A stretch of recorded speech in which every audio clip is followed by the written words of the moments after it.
The first scream didn't even sound human.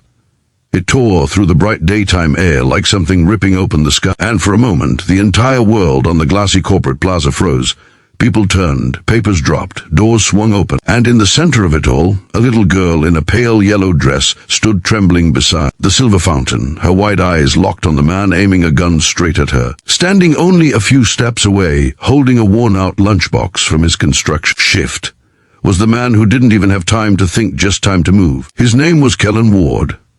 And he didn't realize until later that decision he made in that single heartbeat would change his entire life. If you believe kindness and second chances still matter in this world, please take a moment right now to like, comment, share, and subscribe to Kindness Spark. It truly helps keep these real-hearted stories alive. Kellen had always lived in motion, running from broken memories and towards small responsibilities that kept him grounded. As a single dad to 10-year-old Mira, his life wasn't glamorous, but it was honest. He worked hard, often too hard, balancing early morning construction work with late deliveries for a meal service company. Money was always tight.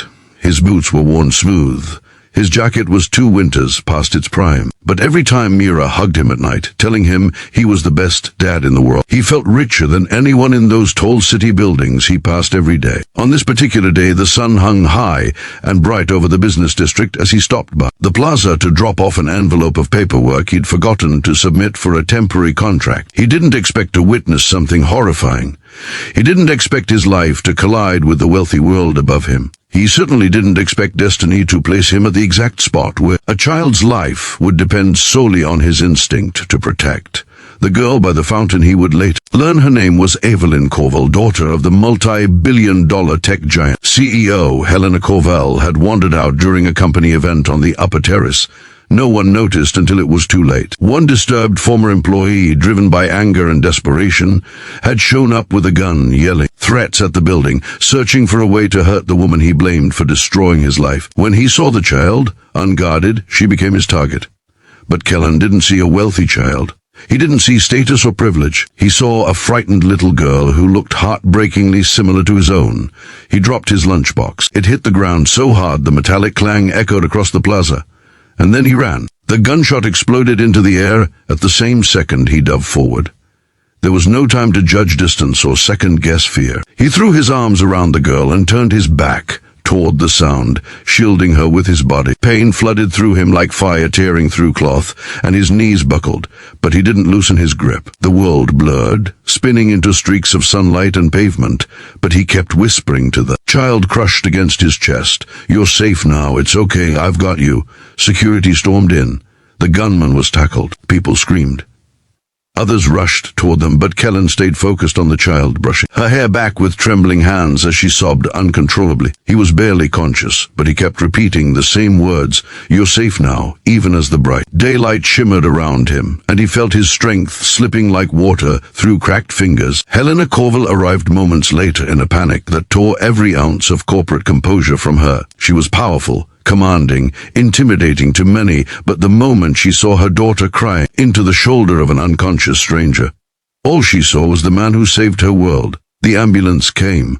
The plaza emptied, but the image of Kellen bleeding in the middle of her empire stayed burned in Helena's mind. When he woke up hours later, the first thing he saw was a sterile hospital ceiling and a faint hum of daylight pressing through the window. The second thing he saw was Helena sitting right beside him. She looked exhausted, but her eyes were soft in a way that didn't match her sharp, pristine business attire. She thanked him, deeply, repeatedly, emotionally. She said there weren't words strong enough. Kellen, still foggy and uncomfortable from the bandages around his abdomen, simply replied that he'd done what any parent would do, but Helena knew better. Most people freeze. Most people run. He had run toward danger, not away. In the days that followed, Helena visited often. She brought flowers, fruit, warm lunches from places too expensive for Kellen to ever walk into, and every time she came, she brought Evelyn too. The little girl stayed close to him, shy but grateful. She gave him hand-drawn pictures, one of them showing him with a heroic cape shielding her from danger. Mira visited as well, sitting cross-legged on the chair across from him, rolling her eyes every time nurses made dramatic comments about her father's bravery. Helena and Mira met. Their worlds couldn't have been more different. Yet something softened inside Helena whenever she saw Mira's bright, unfiltered love for her dad. And something warmed inside Mira when she saw the powerful, polished CEO fussing over the hospital blankets and making sure her dad had enough pillows. A strange bond began forming, quiet, subtle, born from gratitude, but evolving into something deeper. Helena admired Kellen's humility, his simplicity, his gentle strength. Kellen admired her dedication to her daughter, the way she cared despite her intimidating world. He didn't feel small around her, even though he had every reason to. She didn't feel cold around him, even though most people did. But healing wasn't only physical for Kellen. The injury forced him to take unpaid time off. His finances collapsed quickly. Bills piled up.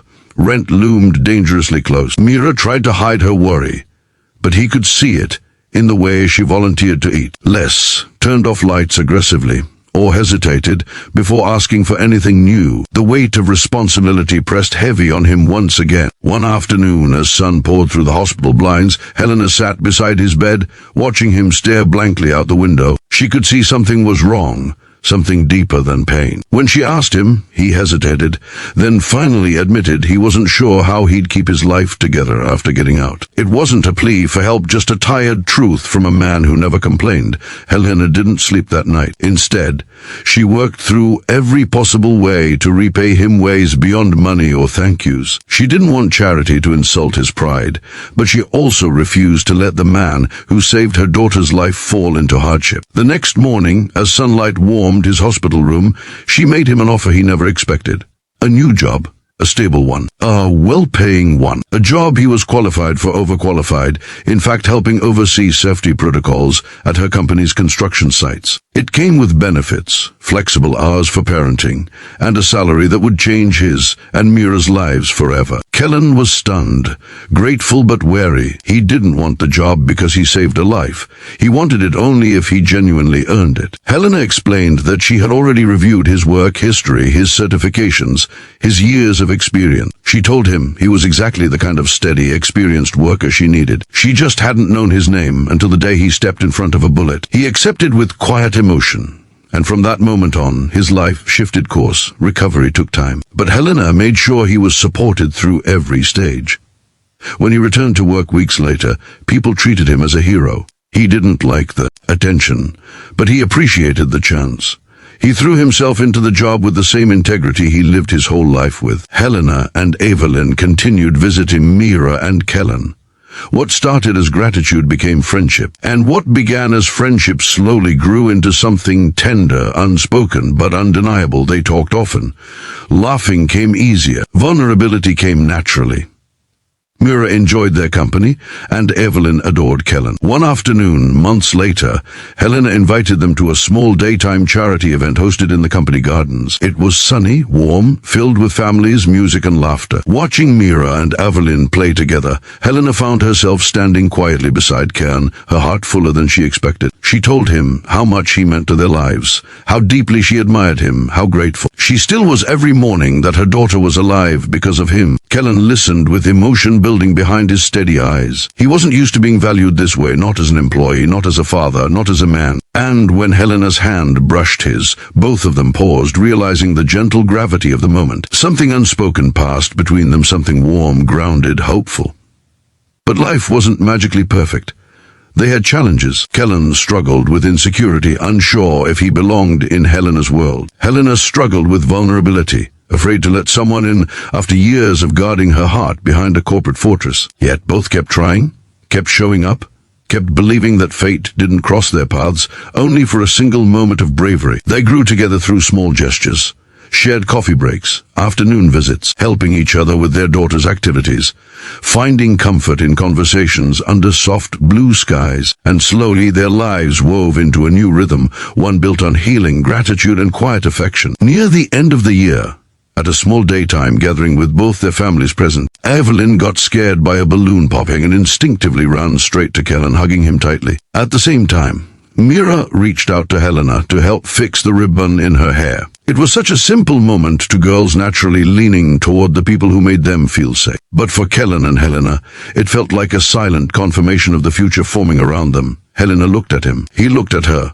and neither needed words. If this story touched your heart, please consider liking, commenting, and subscribing to Kindness Spark. Your support helps us continue sharing stories that remind the world how powerful kindness can be.